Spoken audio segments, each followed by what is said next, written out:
Hello, I'm back, round 2. Let's try again. If you caught my earlier live chat, for some reason the screen just went completely blank. I had absolutely no idea whether anyone could hear me or not, but I'm back. I refreshed everything, I rebooted my computer, rebooted the internet, rebooted the phone that I'm recording on, and I am back. So apologies if I went off. I have absolutely no idea what was causing it, but it seems to be working now. So if you do see any technical issues, do let me know.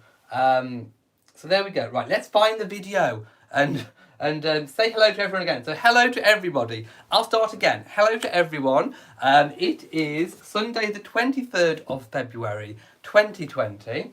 And there you go. Everyone's coming back. Hello. Hello and welcome back. There we go. Yes, working good now, says Kim. Hello to H.A. Bracken, Elderly Poodle, who are all channel members. Hello to you all. Right, okay, let's kick off again. Sorry for those of you who've already heard it, but I'll do it again anyway. The Duchess of Cambridge has finished her hashtag 5 Big Questions survey. So over the next coming months, those results will be collated, and that will, of course, help her in her future work. So sorry if you've already heard this, but I'll read it again. So Kensington Royal posted this following post saying, "Thank you for the amazing response to the Duchess of Cambridge's hashtag 5 Big Questions on the Under 5 survey. You have helped start essential conversations about the importance of early childhood. The findings will provide a vital source of information for the early years sector, helping it to better understand public perceptions of the importance of the early years and the first-hand experiences of parents, families and carers. The survey is now closed, so if you haven't already participated, it is over, you can't do it. And we look forward to sharing our findings with you in the coming months." Now, in the earlier video that got deleted, I asked people whether or not they had taken part in the survey. Lots of you had. Even people not in the UK, so people overseas took the survey, it allowed them to do so. So part of those results will be entered into the survey. So I don't think it is just going to be the results from a survey in the UK. This is going to be quite a global endeavour. I think we will have people from all over the world who have taken part in this survey. So the results will be very, very interesting indeed, and that will likely pave the way for how Catherine will move forward with her work in the early years, because understanding how people have responded to it, how parents have responded to it, will help inform choices of how best Catherine and her charities and all of her patronages can move forward in helping aid early child development with regards to mental health and that leads to well-being in adult life, including things like going back to nature. Cast your mind back to the Back to Nature garden that we had last summer for Chelsea, and that garden, how much it inspired parents and parents with young families to go back to nature, to really take the time. And we saw the photograph that Catherine took of Charlotte. She was bending down and smelling the bluebell. What an amazing connection to nature that was. So please let me know your thoughts on that already. I'm just going to go up and see if anybody did comment on that. Heather can hear and see me. That is good. Constance says, "How can I become a channel member?" On the main page of the channel, there should be a tab that says memberships. Click on that. Or if you can't see that, there might even be a big button that says join. If you see either of those, click on them, because I think it varies from which device you're looking at. So some people will see a memberships tab up where the community and all of that is. Some people might see a join button. It is one of those. Oh, Judith says, "I can hear you, but the picture is frozen. Try and refresh." Elderly Poodle says, "Catherine's work in nature hits home to me." I think it does for a lot of people, because I think in today's society we are not connecting enough with nature. Life is so fast paced, everything's moving at breakneck speed, and it can be quite hard to just stop and to think about what's around us, about the nature. Some of us are not as lucky as others. Some of us don't have kind of nature or woodland around us, but we can often have some kind of space. Sometimes even in big inner cities there can be parks. Think of New York, for example, with Central Park. Or taking the time to maybe have day excursions if possible, or even things like hanging baskets or window boxes where you can grow wildflower meadow, seeds and that kind of thing. Just having some kind of a connection, or even just going for a walk, even if it's in a town or a city, just go for a walk. Listen to the birds that might be around. So it's quite hard to find that time to do it, and also possibly the location if you're not lucky enough to have countryside around you. But even people who live in countryside don't always often take for granted what they've got around them. So I think it's really important in the early childhood development, which Catherine is talking about and making a big issue. Countess Bavaria says Catherine is truly great with kids, with gardens. Combining the two is ace. And I think I'm going to miss Catherine's Back to Nature garden at Chelsea this year. So I would love it if Catherine announced a new garden. I'm not saying she will, but I would love it if there was some kind of gardening work this year. Maybe it could be allotments. I think it'd be quite good maybe to get families involved with growing vegetables or planting trees, that kind of thing. That would be really, really good. LD Poodle says, yes, nature can be placed anywhere. Oh, I think Baron Reedus is being a bit rude, I think. Right. Duchess of St Andrews says, greenery is healthy. Lotus says, it's going to slow for all soon. Need a small window garden for your food. Yes, I think even if you've got a small space, you can make the best use of it. Katie says, William and Catherine went lambing on their vacation. They did. And that was actually one of my last stories to talk about. But we can talk about it now, seeing as you've brought it up. So, yes, there is news that Catherine and William took their children lambing this week. So, this came about when Prince William visited Cardiff in Wales on Saturday to watch a rugby match. And during his visit, he opened up about Princess Charlotte, Prince George and Prince Louis. And he revealed that as a family, they recently took their young family to feed the lambs. And also, yes, so this was reported in the Evening Standard. I was just checking the source. So Prince William told Mrs. Roberts from the Evening Standard, we've been lambing with the children this week. The prince apparently continued, Charlotte wasn't sure at first, but George was straight in there.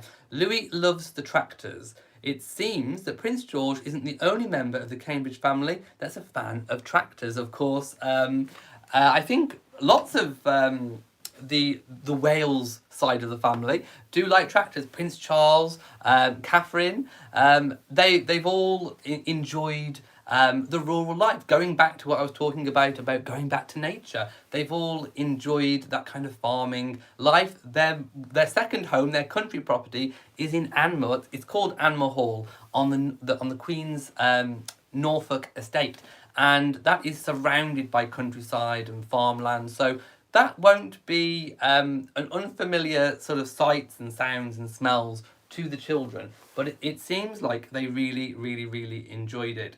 So Mrs. Roberts continued. So apparently Prince William said, by the way, this is not caught on any TV or audio recording, so we are going on what somebody is repeating.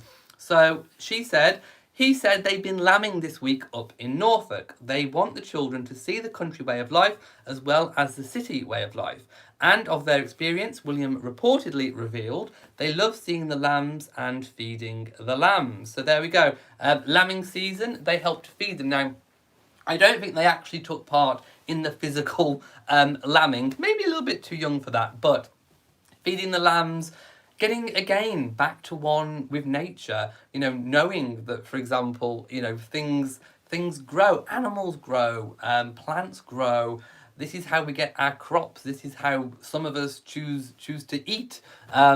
So I think it really is good to get a connection to that. And of course, for Prince George, he will eventually take on the role of Duke of Cornwall and the Duchy of Cornwall, which of course is all about land management, farming, estates, all that kind of thing. So preparing the children for, again, their future roles, and in particular, Prince George. So I think that is very, very important. Magic Melody says, I have a question for you. What was the reason that made you become interested in the royal family in the beginning? Have a great Sunday. Well, have a great Sunday too. I've always liked it. It's always been big in my family. My grandparents on both sides always liked the royal family. My parents, and my mother in particular, always followed the royals. I remember growing up in the news, Princess Diana and Charles and William and Harry. Of course, William and Harry are very much my own age, in my own age bracket. And also, I like history. So I've always been interested in sort of Tudor history, the Romans, the Greeks, the Egyptians, any kind of sort of royal history. And it just kind of went from there. And I've just kind of followed the royal family. Do let me know in the comments, if you're watching on Catch Up, how you first got interested in the royal family, and how and why. That would be quite interesting. But for me, I guess the easiest answer is it's always been there.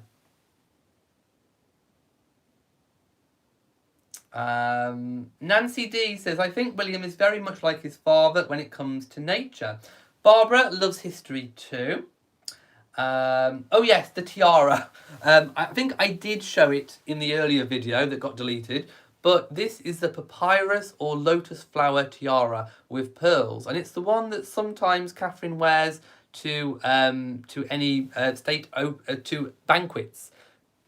So there we go, any state banquets. We have seen her wear this a few times, and it was once previously kind of on long-term loan to Princess Margaret. So no, it's not the Spencer family tiara. I think I wore the Spencer tiara yesterday. I think I did. Becky Mungo says, I'm the reason you got interested. Really? Oh my goodness. That's a really big honour and an accolade. Katie says, Prince Harry and Catherine got me excited by the royal family. There we go.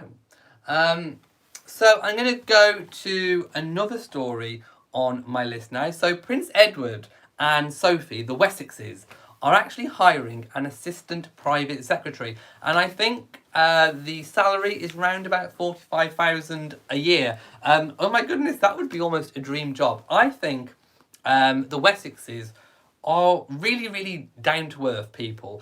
They live in Bagshot Park, which is a huge, sprawling mansion. If you haven't seen sort of where they live, do Google Bagshot Park. It is enormous, and they always seem so nice. They always seem quite down to earth, quite grounded.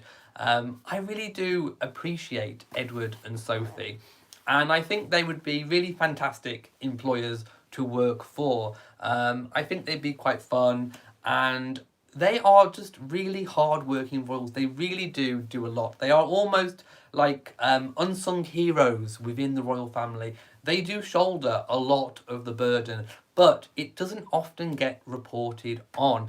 And sometimes for a royal reviewer, such as myself, you need some sort of material to review. You need photographs, you need, articles to read, you need things to go on. And often there is not a lot produced for me to review of certain royals. And another example is Princess Anne, the Princess Royal. She does amazing work, a lot of work for the royal family that just doesn't get promoted or pushed. We don't often get to see it. The Queen's cousins as well, they still do an awful lot of work. If you look at the lists of how many engagements the royals do over the years, over the year I should say, they still shoulder quite a lot of the burden, and these things just don't often get reported, which is why I like to do occasionally a video on the lesser known royal engagements. Now, I'm not saying lesser known royals, I'm saying the lesser known royal engagements, because there isn't a lot of focus on them. And I would love to see more and more and more about what the Wessexes do, what Princess Anne does. Because if I haven't got anything to go on, if I don't know about it, I can't tell you about it. So I would like to see the palace putting out more information, more photos, more videos that they have taken about these engagements. It really would help me to be able to talk about it and to share it with everyone else. So do let me know in the comment section, which royals would you like to see more of? Which royals do you have an interest in that you would really, really like to see more of? Do let me know.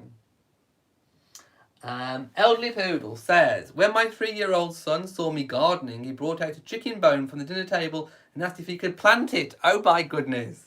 You can't grow chickens. That's really funny, but it does show the point that children need to know where things come from. And for an inquiring mind, a really innocent inquiring mind, they might think that if you plant something of an animal, for example, it might grow. Well, if you don't get back to nature and, they aren't going to know, they aren't going to learn these things. So that was a really good, pertinent comment to make, I think. Constance has always been interested in the royal family since Charles and Diana got married. Gail says, when I was little, I had my chocolate in a coronation mug. Oh, your hot chocolate in a coronation mug. And my granny and mother used to tell me stories about the young queen. That's a really lovely memory as well to have. Duchess of St Andrews says, your factual work here has become more valuable over time. You are appreciated. Thank you so much. And welcome to Chanel, or Shan L. Is it Chanel? Who has become a royal household member. Thank you so much for joining. Let's have a look. Greg says, absolutely agree. Wessex's work is interesting, and also the Duke of Kent. I wish we would see more coverage. Southern Bell says, Anne was at a rugby game yesterday in Rome. See, she gets around, she works. She is so hardworking. And again, a lot of people talking about who's going to pick up quite a lot of slack now that Harry and Meghan have decided to step back.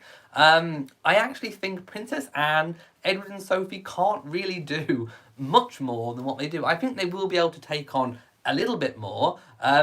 Maybe the Wessexes slightly more than Princess Anne. I would say Princess Anne is pretty much at capacity. I would say Charles and Camilla are at capacity. William and Catherine are doing it differently. Also, when Harry and Meghan were senior royals, they were doing it differently. They were spending time on less charities, but putting more input into them to make a bigger difference. So the younger royals were doing it slightly different to perhaps the more senior royals that have been doing it for a long time.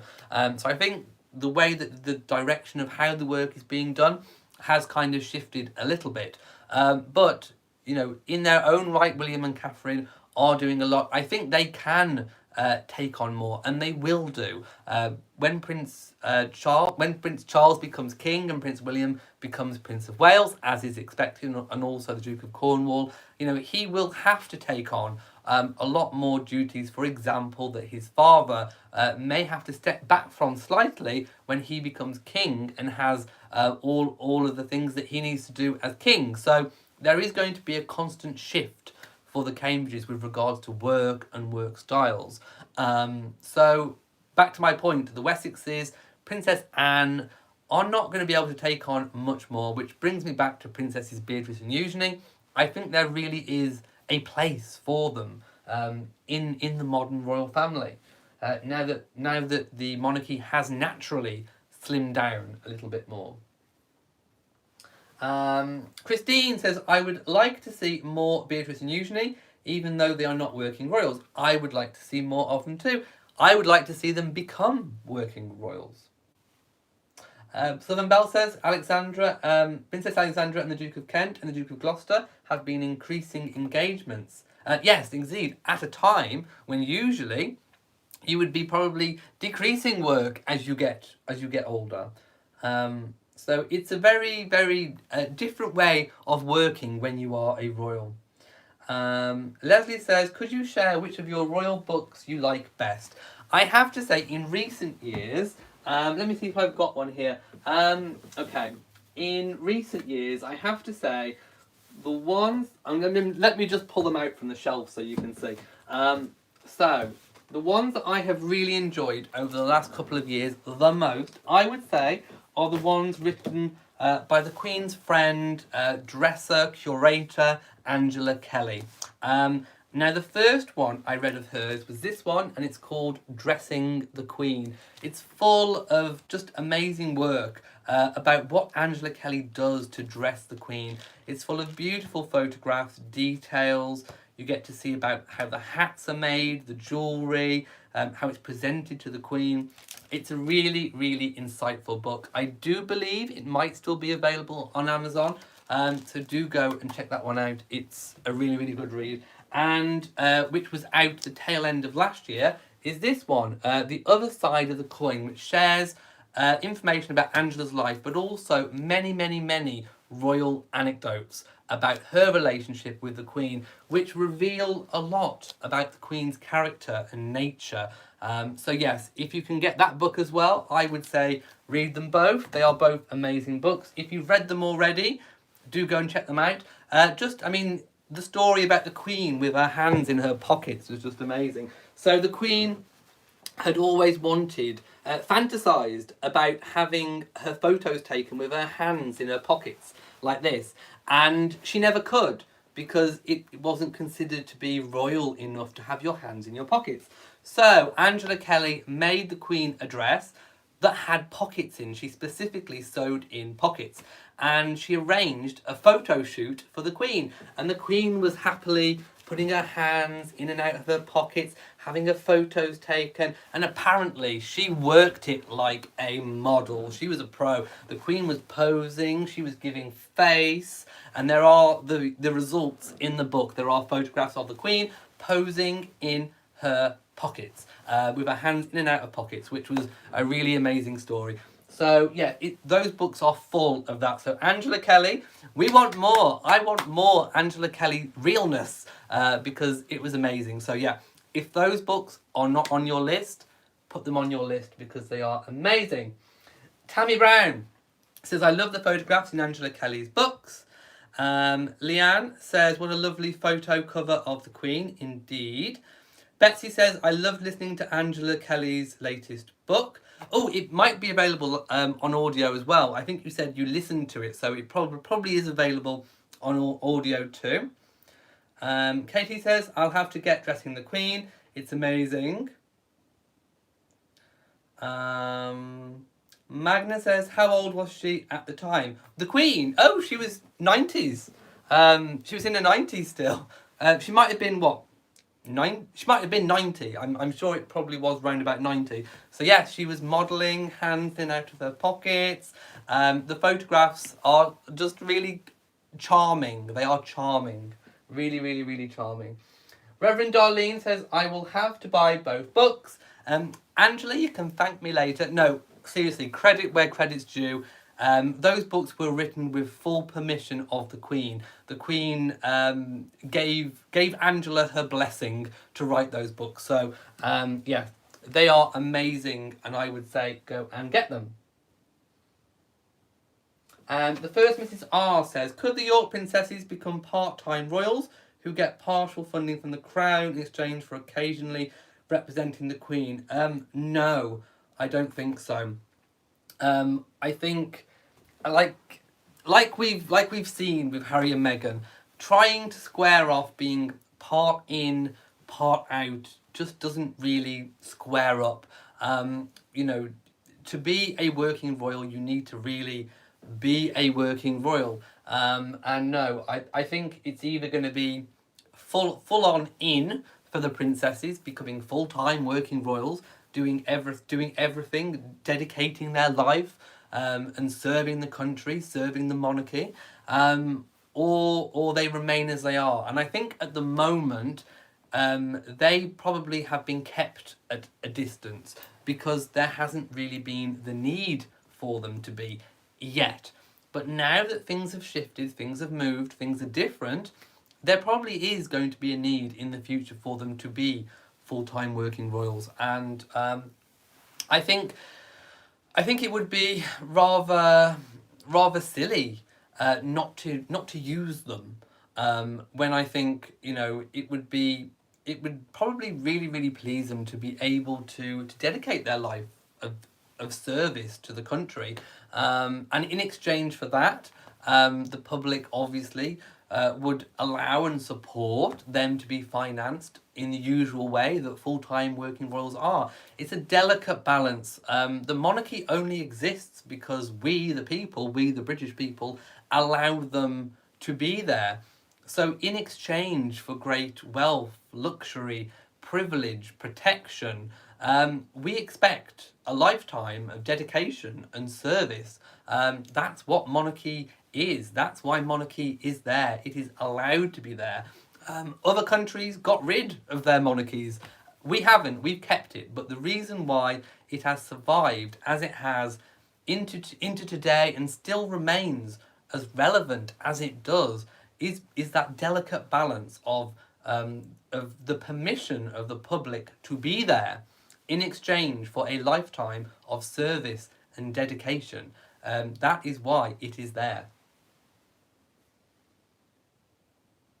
Let's have a look.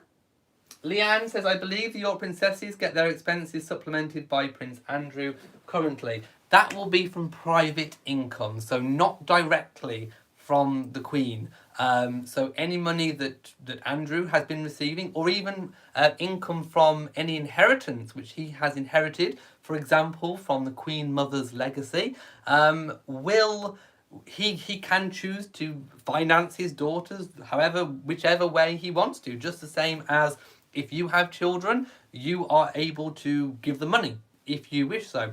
The same as Charles. I think it was spoken about that he would still be giving Harry and Meghan until they become financially independent themselves. He will still be giving them some money from his private income, so income that's derived from his private investments.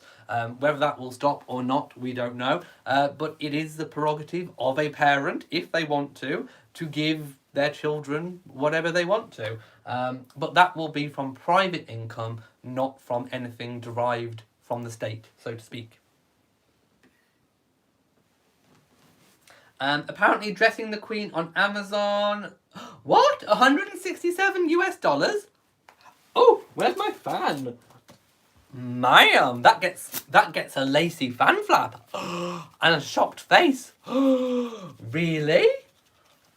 Ma'am, why is it so much? My goodness, seriously. Wow, I'm sure you can have a look on eBay. I mean, Christ, my goodness.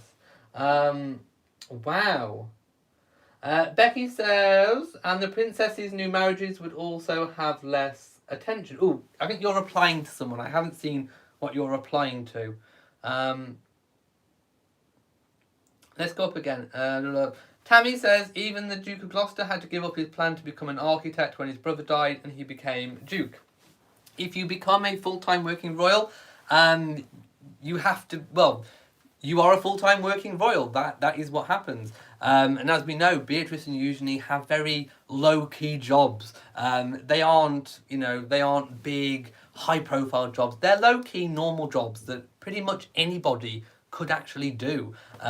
So yeah, we're not talking, film, TV. We're not talking big, high-profile jobs. We're talking low-key jobs that almost anyone could do. Yeah, Jill, good idea. If you want these books, maybe contact your local library and see if they have them in. If you can't find them, or if they're $167, I mean, come on, who's going to pay $167? But they are really good. The other option, of course, is maybe the audio version. I don't know if the audio version also has pictures in digital format. I don't know, but maybe the audio version could be an option, or even Kindle maybe. they may be available on Kindle or any other book reading device, maybe. So that might be cheaper. Apparently the join button is on the main page. I can't really say much more than that. Maybe I can find it myself to show you.